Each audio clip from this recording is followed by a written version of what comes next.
Shout out to my boy HH Goat. Shout out to you. And he said, do your favorite verse.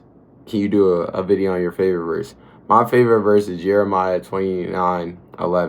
And it says, for I know the thoughts that I think towards you, saith the Lord, thoughts of peace and not of evil, to give you an expected end. And for me, this has got me through a lot of tough times in my life. Like, there's been so many times where there's been like some negatives in my life, and I just remind myself, like, this is my lock screen on my phone. Oh, actually, both of my phones.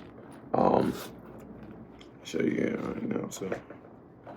So I'm recording on one of my phones, but even just reminding myself, like, just that God got plans for me, because it's so important to realize that God has a plan for us, because sometimes in life, it's easy to let like the worries of life get to you, and they've got to me at times. And just remembering this verse that God has plans for peace for me. So it's like, if it don't look peaceful, it means that right now it's just a stepping stone, and just count it all joy when you go through trials of many kind. I believe that's James 1:2. And I just remember that, like, those two verses right there really just keep me like grounded and just remind me of God's faithfulness, that he has a plan for me that is greater than anything I can imagine. And every single day I just gotta believe that. I gotta keep believing in the finished work of Jesus, that's how I get to heaven, that none of my actions can take me from heaven, and that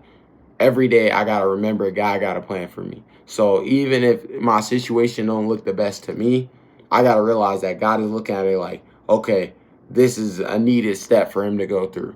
So count it all joy, and just remember that God has plans for you, like plans of peace, thoughts of peace and not of evil. So when you go through evil, remember that Satan is still running rapid on this earth. He's not in hell yet, because Revelation hasn't came through. Like, Jesus hasn't came back yet. So he's not in hell, man. We know he's not in heaven. So where is he? He's in this world causing all this rampage and all this stuff that's going on. But realize that God is still supreme, and that he is omnipresent, and that he still is going to work his purpose for his people. So believe and just walk in that.